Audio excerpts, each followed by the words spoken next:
প্রিয় ভিউয়ার্স, আমরা মুসলমান, আমাদের যে বিশ্ব জয় করার প্রেরণা ছিল তা নষ্ট করে দিচ্ছে এই বাংলায় যারা শরীয়তে বিশ্বাস করে না, শরিয়া আইনে বিশ্বাস করে না, এই নমরুদগুলো।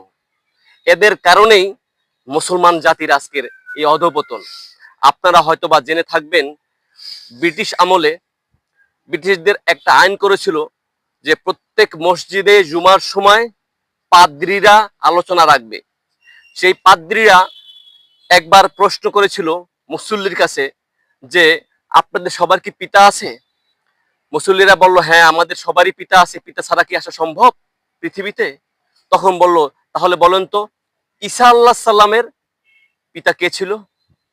স্তব্ধ নীরবতা পালন করছে সমস্ত মুসল্লিরা। তখন মুসল্লিদের মধ্য থেকে একজন বলে উঠল, পাদ্রী আপনি বলেন। তখন পাদ্রী বলল, আজ নয়, অন্য একদিন বলো। এ কথা বলার পরে মুসল্লিরা বলল, নয়, আজকেই আপনাকে বলতে হবে, আজকেই বলেন প্লিজ। পরক্ষণে পাদ্রী বলল যে ঈসার পিতা হলো আল্লাহ।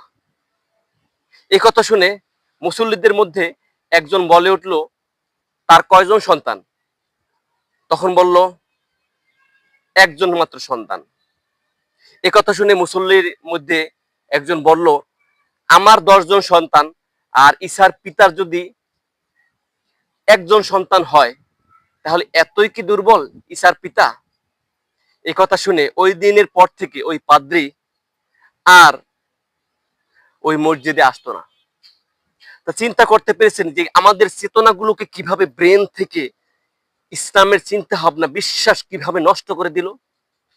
এরপরে মুহাম্মদ বিন কাসিম ইসাই 712 সালে মাত্র 5000 সৈন্য নিয়ে রাজা দাহির সাথে যুদ্ধে জয়লাভ করেছিল, এবং এই চেতনার কারণেই যুদ্ধে জয়লাভ করতে সক্ষম হয়েছিল মাত্র 5000 সৈন্য নিয়ে, যেখানে 1,00,000 সৈন্য ছিল রাজাদ্রোহীর।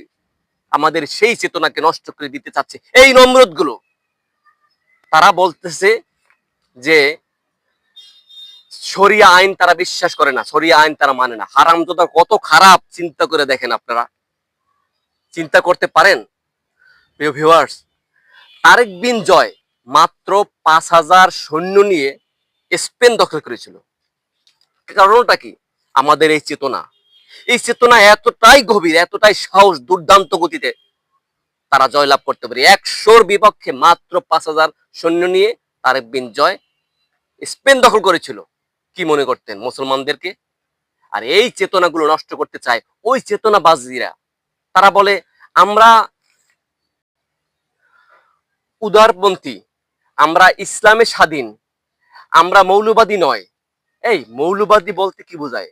একটা জিনিসের মূলবাদী, একটা গঠনের মূল যদি না থাকে তাহলে সেটা কি কোনো সময় পরিপূর্ণতা থাকে? হ্যাঁ, মূলবাদী তারা থাকবে না, তারা থাকবে এই যে পাতাবাদী, তারা থাকবে ডালবাদী। এই চিন্তা ভাবনা তাদের। হ্যাঁ, মূলবাদী মানে আমি তো মুসলমান, আমি তো মূলবাদী না। মূলবাদী আমি যে নামাজ রোজা কলেমা হাজ হজ জাকাত এগুলো সম্পূর্ণ যদি আমি পালন না করি, মূল মূল একটা গাছের মূল আছে না, এই গাছের মূল আছে না, এই গাছের মূল যদি না থাকে তাহলে এই গাছটা কি বাঁচতে পারে? আর এদেরকে আমাদেরকে বলে মৌলবাদী।